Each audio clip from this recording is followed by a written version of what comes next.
स्वस्ति श्री गणेशाय नमः। श्री सरस्वती नमः। श्री गुरु चरण कमलेभ्यो नमः। इष्ट देवताभ्यो नमः। कुल देवताभ्यो नमः। ग्राम देवताभ्यो नमः। सर्वेभ्यो देवेभ्यो नमः। सर्वेभ्यो ब्राह्मणेभ्यो नमः।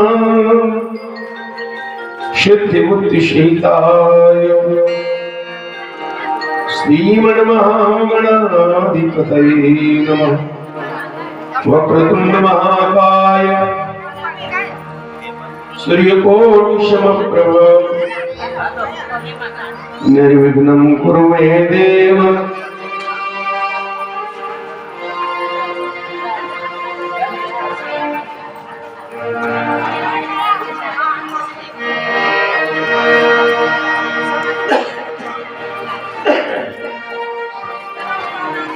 निर्विघ्नं कुरु मे देव। सर्वकार्येषु सर्वदा विघ्नेश्वराय वरदाय सुरप्रियाय लंबोदराय सकलाय जगद्धिताय नागाननाय श्रुति यज्ञ विभूषिताय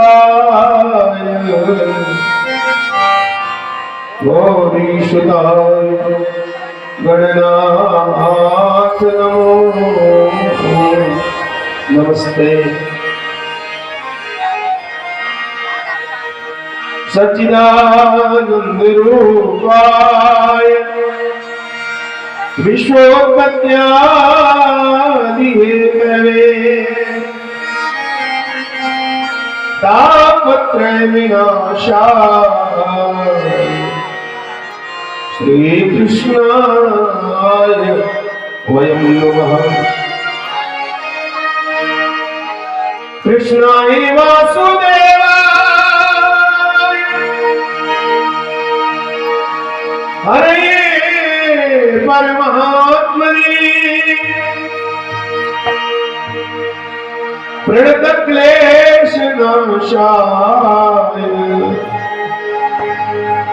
गोविंदाय नमो नमः। नारायणं नमस्कृत्य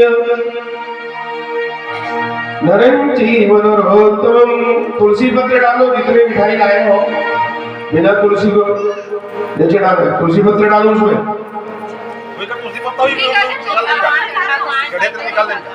जो दाल चावल लेके आते हो घर से तुलसी पत्र डाल के लाना चाहिए। बिना तुलसी के भगवान स्वीकार नहीं करते। लड्डू पट्टू जो भी लाए हो आप सब में तुलसी डालो और फिर भगवान को अर्पण करो।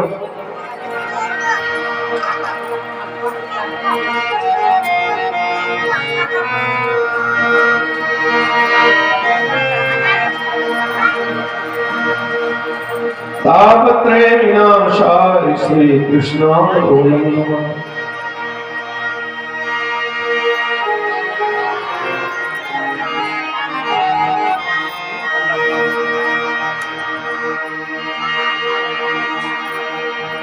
नारायणं नमस्कृत्य नरं चैव नरोत्तमं देवीं सरस्वतीं व्यासं ततो जयमुदीरये। नमस्तुते व्यासविशाल नमस्तुते व्यासविशाल बुद्धे फुल्लारविन्दाय तपत्रनेत्रम् येन त्वया भारततैलपूर्णः प्रज्वालितो ज्ञानमय प्रदीपः।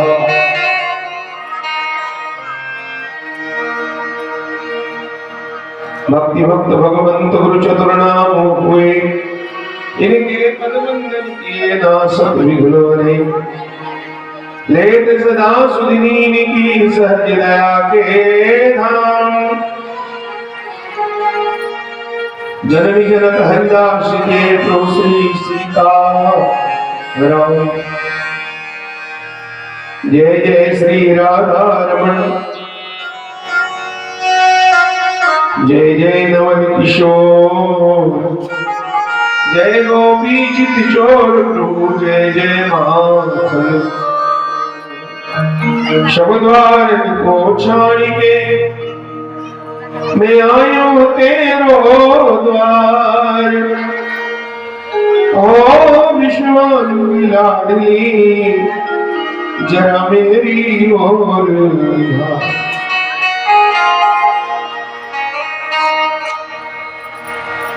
श्री व्यास देव के पद कमल वार मनाए। गुण गाओ श्री राम कृष्ण के, हनुमत हो सहाय। श्री हरि कथा के रसिक तुम, महावीर बलवान। आयो आसन ले तेज पुंज। गुरुमूर्ति मुख चंद्रमा सेवक नयन चकोर। अष्ट प्रहर निर्खत श्री गुरु चरण।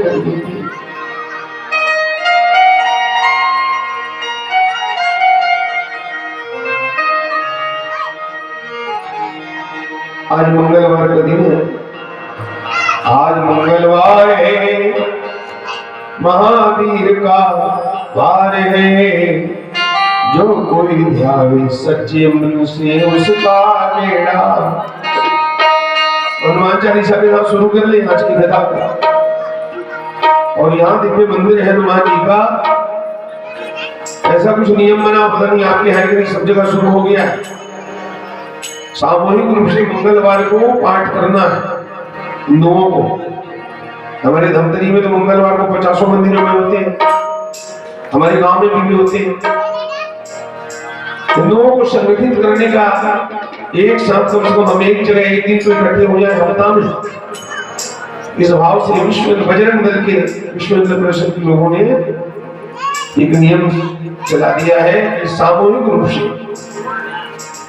मंगलवार और शनिवार हो सके तो एक मंगलवार को गांव के जितने युवा साथी हैं, ये जो रंगमंच बना उसमें दरी डालो, बढ़िया जोरदार एक हनुमान जी का चित्र रख लो। ये तो मंदिर तो है ही, दिया वगैरह जलाओ, हनुमान चालीसा पढ़ो। तबला पीठ जैसे भी बने, तबला पीठ भी खाली पढ़ो, सामूहिक रूप से पढ़ना है। और कुछ प्रसाद आरती में, आखिरी में आरती करो हनुमान जी की, और प्रसाद बांटना है। ठीक है, ऐसा हर मंगलवार को आप नियम बनाइए। यहाँ जितने भैया लोग रहते हैं उसमें सब लोग आए, दीदी बहन बाल गोपाल सब। तो आइए हनुमान चालीसा का पाठ शुरू करें। चलिए मेरे साथ शुरू करें। श्री गुरु चरण सरोज रज, निज मन मुकुर वरणो रघुवर विमल यश, जोदायक प्रचार। बुद्धिहीन तनु जानिके, सुमिरो पवन कुमार। बर बुद्धि विद्या देव मुनि, हरहु कलेश विकार।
प्रभु चरित्र सुन राम रतन सीता सूख धरी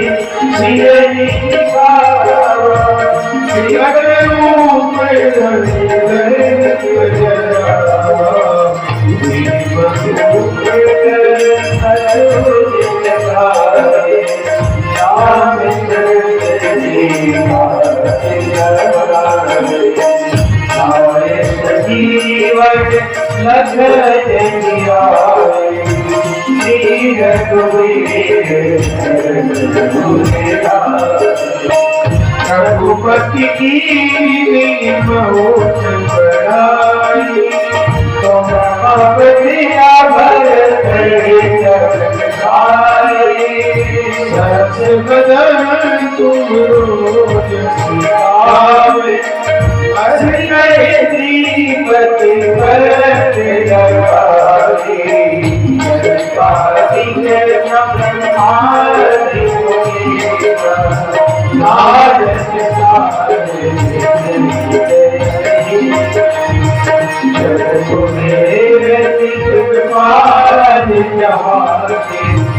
कभी को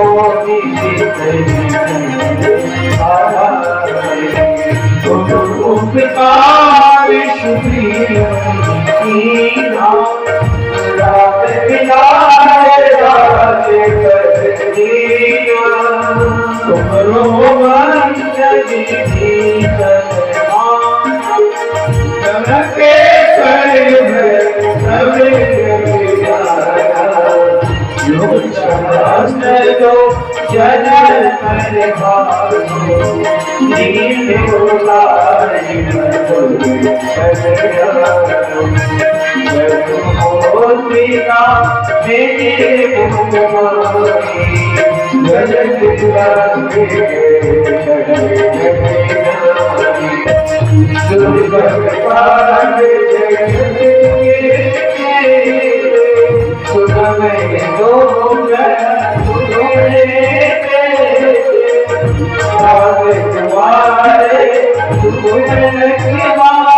जगत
पवन तनय संकट हरण मंगल मूर्ति रूप राम लखन सीता सहित हृदय बसु पवन सुत हनुमान की जय, सियापति रामचंद्र की जय, उमापति महादेव की जय, सद्गुरु स्वामीनाथ की जय, बोलो रे भाई सब संतन की जय, बोलो रे भाई सब ग्रंथन की जय, बोलो रे भाई सब पंथन की जय। श्री भागवत महापुराण की जय, व्यास नारायण सुखदेव भगवान की जय, अपने अपने पूज्य माता पिता की जय, हमारी सर्वग्राम देवी देवताओं की जय, सर्व पितर देवताओं की जय, सांगली पावन धाम की जय। जय जय श्री सीताराम, जय जय श्री राधे श्याम। नमः पार्वती पते हर हर महादेव।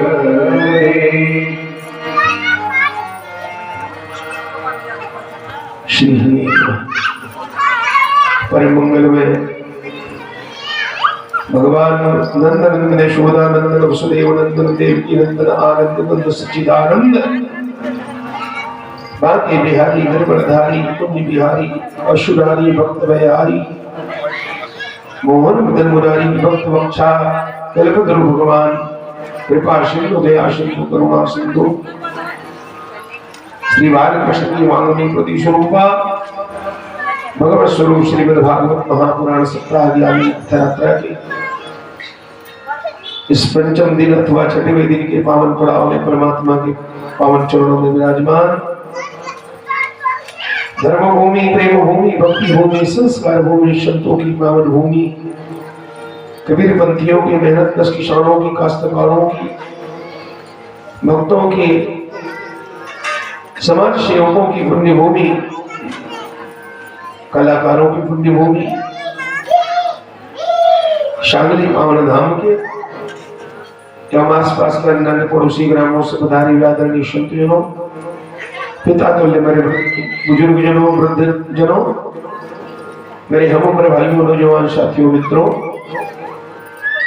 परम श्रद्धामयी, वात्सल्यमयी, करुणामयी, ममतामयी, शक्ति भक्ति स्वरूपा मेरी माताओं बहनों, प्यारे प्यारे नन्हे मूल्यवान गोपाल बच्चों, आइए हम कथा में प्रवेश करें। मुक्ति की प्यास लेकर के सुखदेव भगवान के चरणों में विराजमान है राजा परीक्षित। नैमिषारण्य पावन धाम में श्रवण कार्य 88 मुनि महात्मागण श्री सूर्य जी महाराज के मुख से भगवान की समृद्ध तुल्य कथा को श्रवण कर रहे हैं।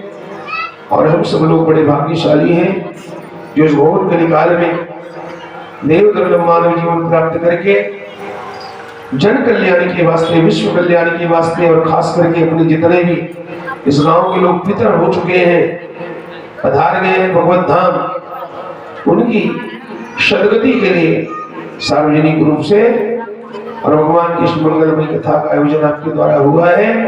और हम सब लोग भगवान की समृद्धमयी कथा को सामूहिक रूपेण श्रवण कर रहे हैं। प्रेम से बोलो भागवत भगवान की।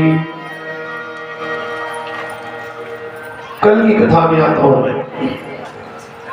कल हम भगवान शंकर के सुंदर चरित्र श्रवण कर रहे थे।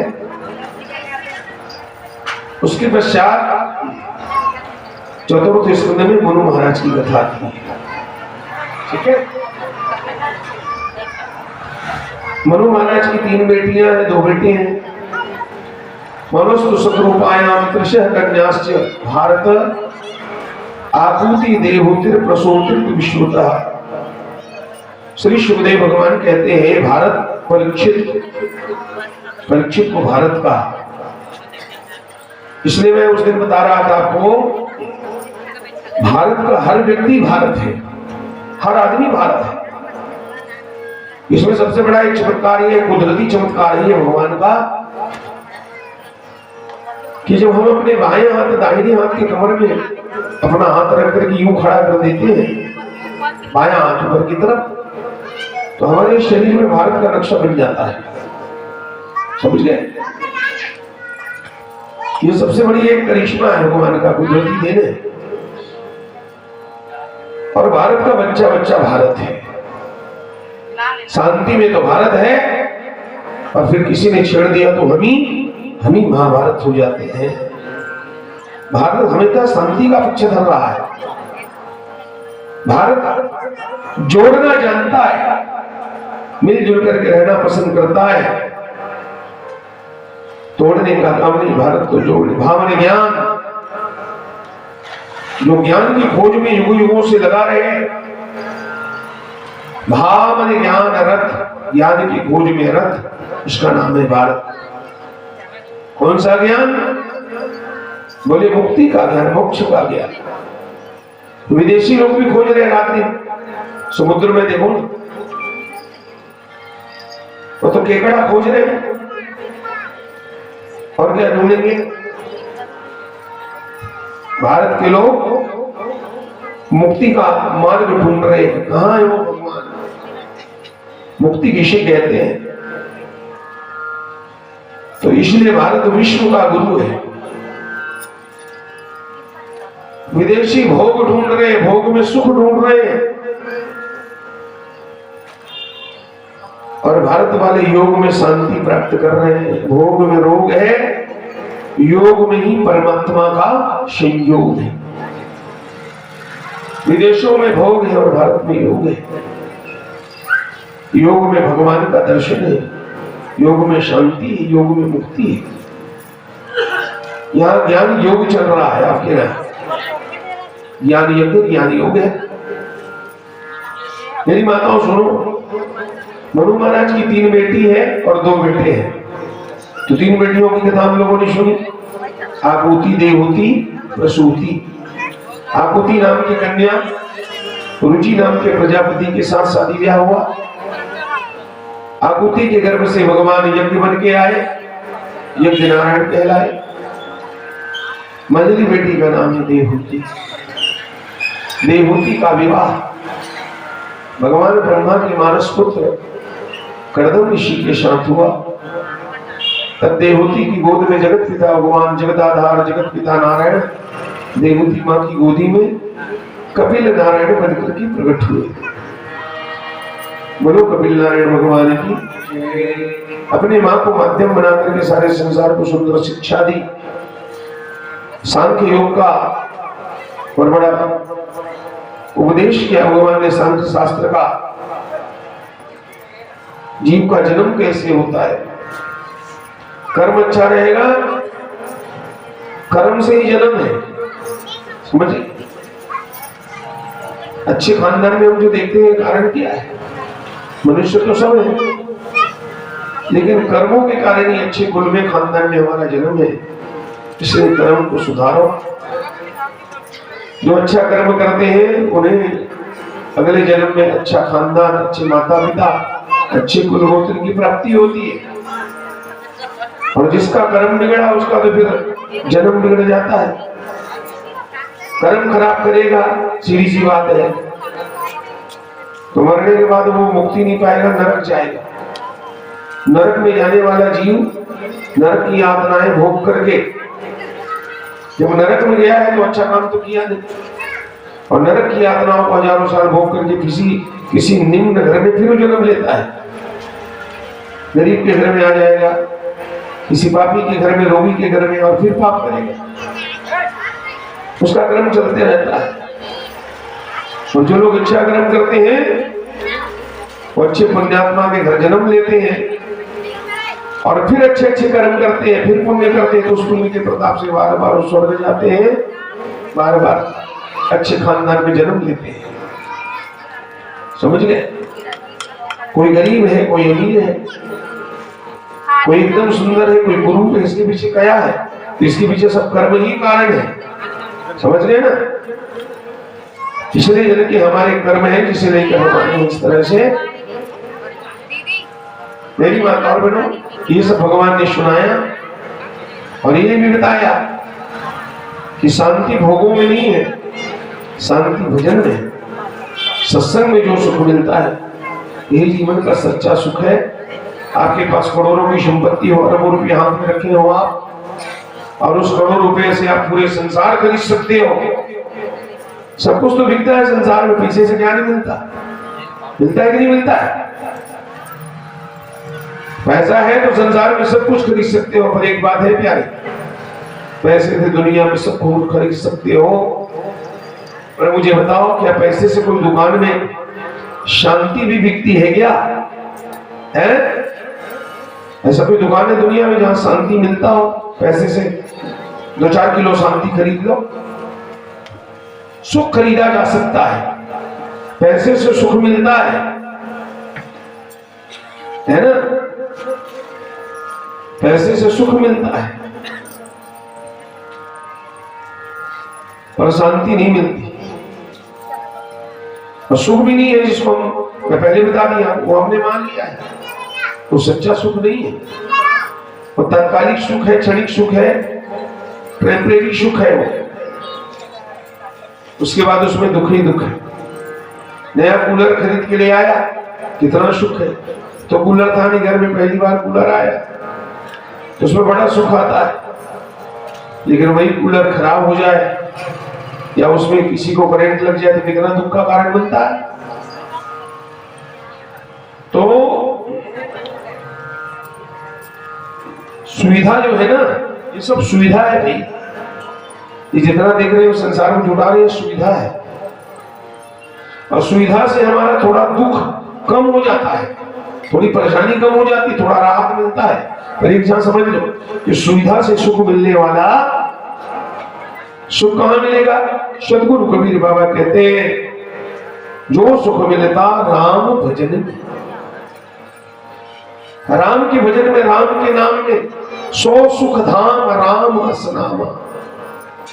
राम का नाम ही सुख का धाम है। सकल लोकदायक विश्राम। राम के नाम में, राम कथा में सुख है?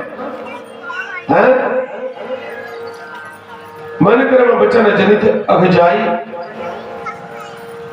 यही विधि कहा था, राम गुण ग्रामा पाइय अनिर्वाच्य विश्राम।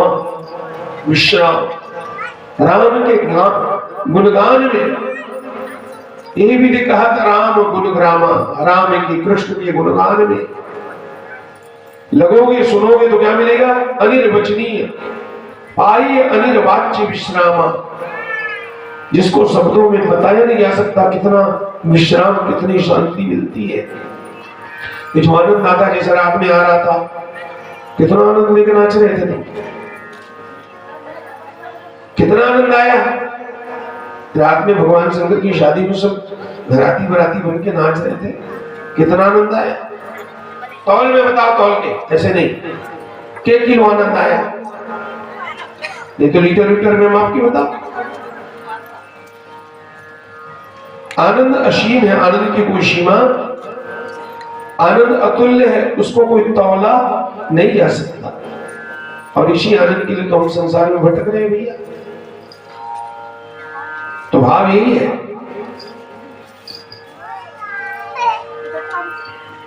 भगवान कपिल नारायण मां को ज्ञान दे करके,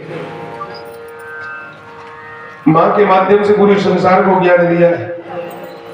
मृत तृष्णा की भांति भावो मत, कुछ नहीं है। समय समय पर आत्म शांति के लिए सत्संग करना बहुत जरूरी है। यही घेरा है, बाढ़ है, बाढ़ बाउंड्री वाल है। भक्ति वृक्ष है, भक्ति मोती है, भक्ति एक, हमने भक्ति का रोपण कर दिया हृदय बीज में, ठीक है। हमारा हृदय, आपका हृदय एक समझ लो एक क्षेत्र वो है, मैदान बगिया है, खेत है, खेत हृदय खेत है। हृदय रूपे खेत में हमने भक्ति का बीज बो दिया। सबके हृदय में भक्ति अंकुरित हो गई, जाग गया है। नहीं जागता तो यहां तक नहीं आती आप। तो सबके हृदय में भक्ति रूपी वृक्ष जग चुका है। अब उस वृक्ष को बढ़ाना है, तो बढ़ाने के लिए उसकी सुरक्षा करनी पड़ेगी कि नहीं। आपने पेड़ कहीं लगा दिया और घेरा नहीं लगाया, कोई बाढ़ ही नहीं लगाया, कांटा खूंटी नहीं गूंथे, तो उसने सुंदर पेड़ को क्या होगा? वो बच पाएगा? उसको खा देंगे, कौन खाएगा? जानवर भी खा देंगे, छेली बोकरा नहीं खा देंगे, है कि नहीं। तो कीमती वृक्ष लगाया, उग गया, तो उसकी सुरक्षा के लिए, उसकी बढ़ोतरी के लिए उसमें घेरा लगाना बहुत जरूरी। बाउंड्री वाल लगाओ, कांटेदार तारों से घेर दो। घेरा क्या है? ये बोले भगवान बार बार सत्संग में जाना, बार बार कथा कीर्तन सुनना, यही उस भक्ति वृक्ष की सुरक्षा है, घेरा है। सत्संग अगर जारी रहेगा तो हृदय की वो भक्ति रूपी पौधा कभी मुरझाने मरने वाली वो नित्य रात दिन बढ़ता रहेगा प्यारे, जिंदगी भर बढ़ता रहेगा। और आपने भक्ति का बीज लगाया और आपने ध्यान नहीं दिया, तो कोई छेरी पटरू, ये कौन सा छेरी? तो कहा ये संसार की माया रूपी छेरी, ये चारी चुगली लदर फदर, यही सब छेरी है। ये आकर के उस भक्ति रूपी अंकुरण को चर देती, खत्म हो जाए। इसलिए भक्ति जीवन में बहुत जरूरी है। इसको आपने छोड़ा, यार ऐसे पुस्तक में पढ़ोगे पता नहीं चलता हमारे हृदय से हमारे अंदर का सद्गुण कैसे मिल जाता है, और धीरे धीरे कुसंग का रंग चढ़ता है। इसलिए विवेक को संभाल के रखना है, हमें बहकना नहीं है। दुनिया की हवा बड़ी खराब है भैया, बह गए तो फिर चले गए। इसलिए विवेक को बराबर बरकरार बना के रखना है। आना है, जाना है, घूमना है, फिरना है, पर ध्यान देना है, उसके साथ बह नहीं जाना है। बस अपना काम बनाते तब किसी से दोस्ती कर लो, कोई दिक्कत नहीं है। उसकी अच्छाई है, उसको स्वीकार करो। उसके गुण अगर काम आते हैं तो उसके गुण को स्वीकार करना चाहिए, पर उसके अंदर उसके साथ रह करके उसकी बुराइयों को कभी अपनाना, हाँ, ये सब ध्यान रखना है। कपिल भगवान गए गंगा सागर और वहां जाके बैठ गए। लोग कहते हैं सारे तीर्थ बार बार गंगा सागर। आज 5 तारीख 6 तारीख है, 6 तारीख होना चाहिए। आज के 8 दिन बाद 14 तारीख को मकर संक्रांति का मेला लगेगा। उसमें कम से कम पता नहीं कितने आते हैं, तो कितने होंगे कम मैं बताऊं, कम से कम 3-4 करोड़ लोग आते हैं एक ही दिन, मतलब 3 दिन तक 4 करोड़ लोग आते हैं, 4-5 करोड़। इतना बड़ा गंगा सागर का मेला है, तो छोटा मोटा नहीं है। अब ऐसे 3-4 करोड़ लोग इलाहाबाद में भी पड़े हैं। वहां 1 महीने का मेला लगा है, हर साल लगता है, माघी मेला बोलते हैं उसको। वो त्रेता युग से लग रहा है, सतयुग से लग रहा है वो मेला, माघ मेला। अब ये कुंभ मेला 12 साल में लगता है। प्रयागराज में पूर्ण कुंभ 12 साल में लगता है, अर्ध कुंभ 6 साल में लगता है, लेकिन 1 महीना वाला हर साल लगता है। और कब से लग रहा है? सतयुग, त्रेता, द्वापर से लग रहा है। वहां भी करोड़ों लोग रहते हैं रोज, 1 महीना कल्पवास करते हैं खींच करके। ये छरछरा पुण्य दिन से शुरू होता है। अभी जो छरछरा यहां से लेके माघी पुण्य तक चलेगा, हजारों संतों के पंडाल लगे हैं बड़े बड़े। भागवत चल रहा है, भंडारा चल रहा है, कहीं रामायण चल रहा है, कहीं रासलीला चल रहा है, कहीं यज्ञ हो रहे हैं। प्रयागराज में जाओ देखो ना। तो लोग गंगा सागर जाते हैं, गंगा और सागर का जहां संगम में वहां स्नान करते हैं। सारे तीर्थ बार बार गंगा सागर, एक बार गंगा सागर की यात्रा करनी चाहिए, साधारण अर्थ है। लेकिन एक बार मैंने अपने गुरुदेव भगवान से पूछा, सच बता रहा हूं, काशी नगरी मैंने पूछा था, राम मंदिर है जहां हमारे गुरु जी ठहरे थे। मैंने कहा गुरुदेव ये समझ नहीं आता, ये कहावत जो है, सारे तीर्थ बार बार गंगा सागर एक बार। गुरु जी गंगा सागर 2 बार नहीं जाना चाहिए क्या? कोई पैसा वाला आदमी उसको जाने का शौक चढ़ गया तो 2-3 बार नहीं जा सकता क्या? और जाएगा क्या डूब के मर जाएगा? तो फिर हमारे गुरुदेव ने उसका समाधान करके कहा, देखो ये जो कहावत बनी है ना, ये सारे तीर्थ बार बार गंगा सागर, हकीकत में वो गंगा सागर के लिए नहीं है। वो गंगा सागर भी तीर्थ है, वो भी तीर्थों में आता है। तो फिर ये गंगा सागर एक बार एक क्यों कहा? ये क्या चीज है? तो हमारे गुरुदेव बोले गंगा सागर कहा गया है, भागवत को कहा गया है। समझ गए? भागवत ही असली गंगा सागर है। उस सागर में 1000 बार जाओगे, 1000 बार नहा के आओगे, फिर पाप करोगे, फिर जाओगे। समझ गए? लेकिन अगर तुमने एक बार अपने जीवन में केवल एक बार अगर भागवत रूपी ज्ञान रूपी गंगा सागर में गोता लगा लिया, तो समझ लो तुम्हारा जन्म जन्म से उद्धार हो गया, तुम्हारी मुक्ति एक ही बार में हो गई। तब गुरु जी ने कहा वो गंगा सागर भी तीर्थों के अंदर में, उसको भी तीर्थों में जोड़िए। फिर कहिए सारे तीर्थ बार बार, और ये भागवत रूपी गंगा सागर एक बार बोलो भागवत भगवान की। यस्य श्रवण मात्रेण मुक्ति करतले स्थिता। एक बार श्रवण करने मात्र से तुम्हारी मुक्ति की गारंटी हो जाती है।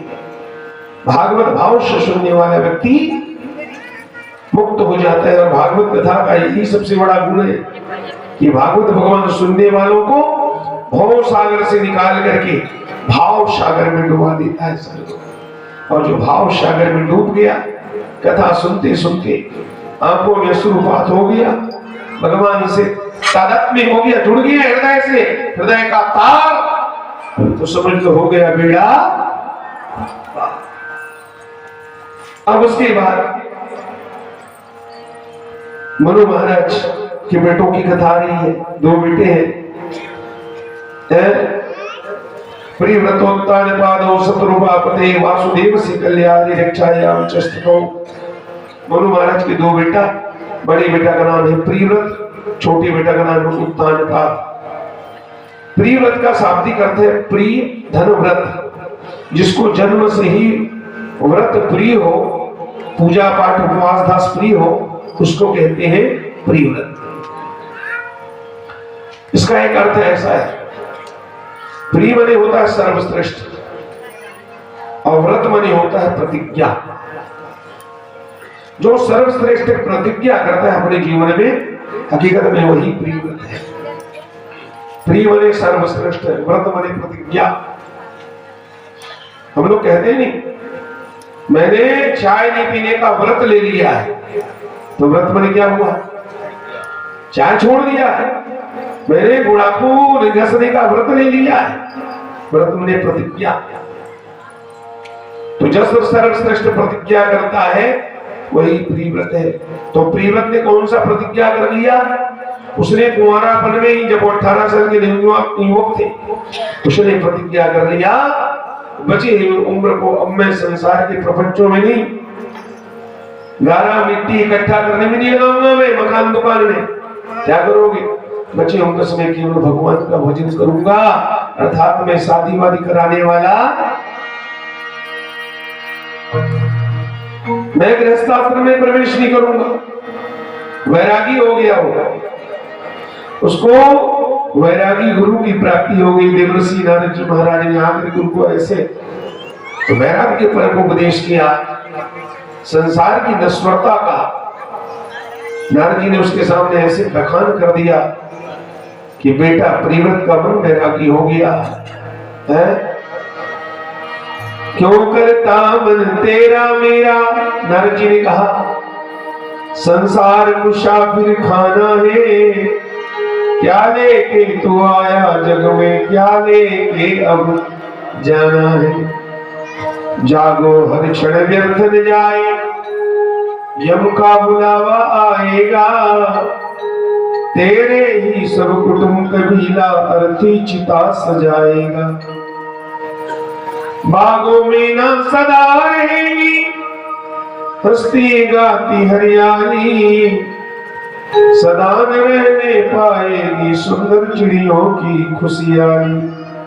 मिट्टी का है खेल खिलौना, मिट्टी में ही सोना है, महल अटारी और खजाना, अंतकाल शब खोना।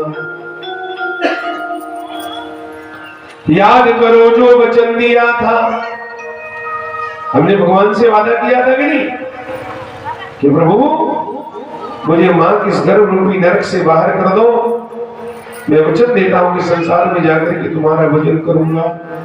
याद करो जो वचन दिया था, सदा भजूंगा सीताराम। तो श्वास श्वास में आस यही हो, रसना तू रट ली हरिनाम।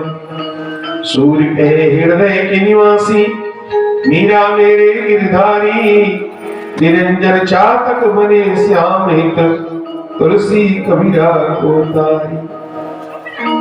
भक्ति में ऐसी शक्ति है, ऐसे हमें छुड़ाएगी, करके पावन प्रभु चरणों तक पतितों को ले जाएगी, पतितों को ले जाएगी। और प्रिय महाराज निकल पड़े घर द्वार छोड़ के। हम तो तेरे दरबार के दरबारी हो गए, कान्हा तेरे प्यार की पुजारी। हम तो तेरे दरबार के दरबारी हो गए, कान्हा तेरे प्यार की पुजारी हो गए। हम तो तेरे दरबारी हो गए, कान्हा तेरे प्यार की पुजारी हो गए। हम तो तेरे दरबारी हो गए, कान्हा तेरे प्यार की पुजारी हो गए। ओ कान्हारी ओ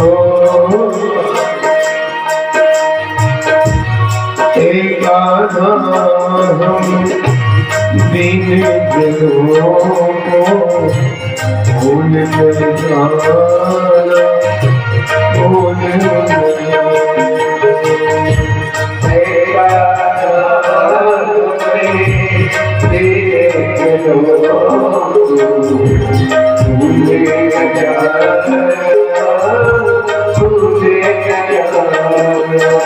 आते जाते हैं खबर हम लोगों की,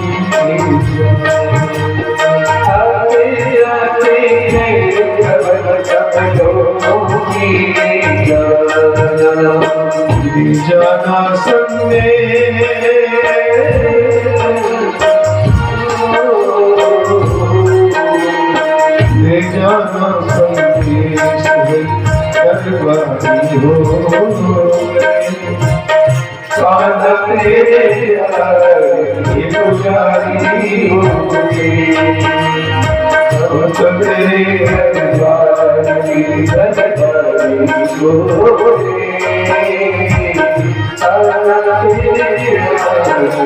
पुजारी बोलो भक्त वत्सल भगवान की जय। बड़ा बेटा वैरागी हो गया। मनु महाराज के सामने समस्या खड़ी हो गई। मनु महाराज का बुढ़ापा आ गया, चौथा पिंड चल रहा था और बड़े पुत्र को राजगद्दी देकर के जंगल जाना चाहते थे।